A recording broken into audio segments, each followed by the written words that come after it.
I'm Jana with Purl Together, and in this episode I want to talk about knitting the border for Amba O'Brien's Radvent Throw. This has been a really fun knit. All the little squares, we've put them together last time, and now we're going to knit the border and make sure we get everything completed just right. Let's get started. Okay, let's get started with picking up these stitches. Now, the first thing I'm going to do is determine which stitch is at the very corner, directly in line with this center spine, the single knit stitch column here with the yarn overs on either side. So what I'm going to do is determine which leg of the outside that is, or as close as possible. And I'm going to put my needle under both legs of that, not just the right side outer one like we did before.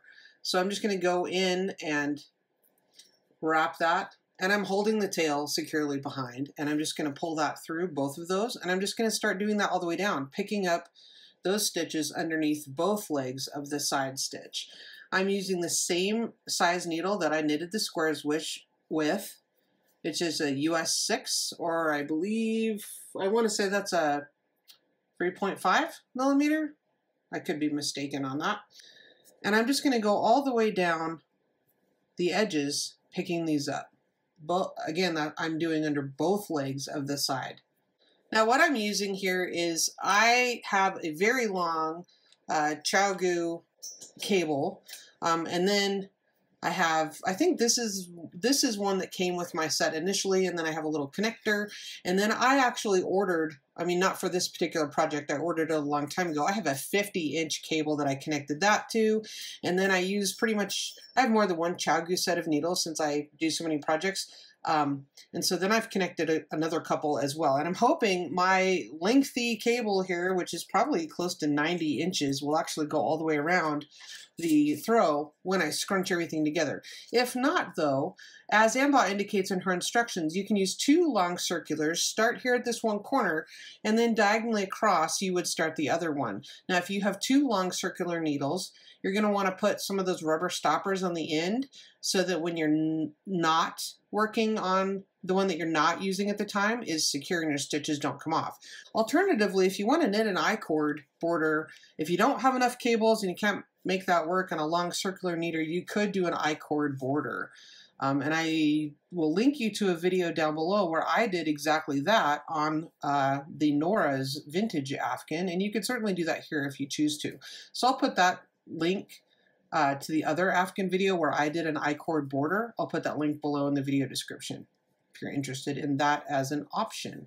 I'm going to go ahead and do the border though as written in the pattern because I like how it looks, and I think it will provide the continuity with the yarn overs. Now what I should have done if I was exactly following the instructions was I would have put a marker right after that first stitch because that's the very corner stitch.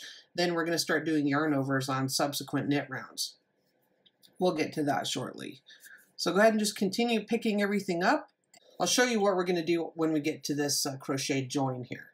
Okay, I've picked up the stitches all the way down this one edge, and now I'm to the crochet join. And so per the instructions, I'm going to pick up an extra where that crochet join is.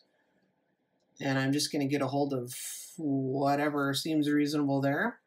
Probably the same end of the crochet that I used. And then I'm just going to carry on picking up both legs all the way down. I'm just going to continue doing that, however many hundred stitches that is down this one side. So when I pick this up, it's a little bit tight, and I'm not trying to jam it all the way on necessarily, as I'm just wrapping and then getting that point through, and then I pull it and make it, you know, not tight. I want to loosen things up a little. All right, I've picked up all the stitches down the first long side of my Afghan, and I'm coming up to this first corner. So when I'm close to the corner stitch or the very peak of the corner, I'm going to put a marker here. I'll decide later if I really need that marker or not, but I'm going to go ahead and start out with them. And then I'll do my corner stitch, pick up the corner, and then I'm going to place another marker just as a reminder that that's where those yarn overs are going to occur in subsequent rounds. And then I'm just going to continue picking up in the same way we have been all the way down this next side. So both legs, and carry on down this side. Now that one looks a little weird. Okay. There we go. Now I'm going to continue picking up both legs of the stitch down the second side, and I'm just going to continue. I'm going to go ahead and put markers on at the corners, and I'll decide later if I really need those. Probably not, because after you get your yarn overs established after the first knit round, then you'll be able to see those clearly where those are and just continue on with your corner increases. So you can decide that for yourself later on. Okay. I've gone round and round, and I've done the garter stitch to the width that the pattern calls for. And I wanted to show you the corners and how those look with those eyelets. And the reason they'll turn out looking like really nice mitered corners is because we've done the increases here as indicated by the pattern. So now I've gone around as many times as indicated, and I'm ready to bind off. So there's several bind off methods you could choose. I'm just going to do the regular standard bind off and do it loosely, and then I'll be ready to weave in lots of little ends, because you have all these ends at the joins. I'm super happy with how mine turned out. I'd love to see photos of your Radvent Throw and all your other projects. Consider joining the Facebook and the Ravelry group. The links are down below. Also, if you're interested in becoming a Purl Together patron, head on over to patreon.com/Purl Together to see what I'm offering for your small monthly pledge. I'd love to see you over there. And if you find these videos helpful, but you're not in a position to be able to become a patron, that's totally fine. Just hit that thumbs up, like, and subscribe. Every little bit helps. Thanks so much for watching and supporting the channel.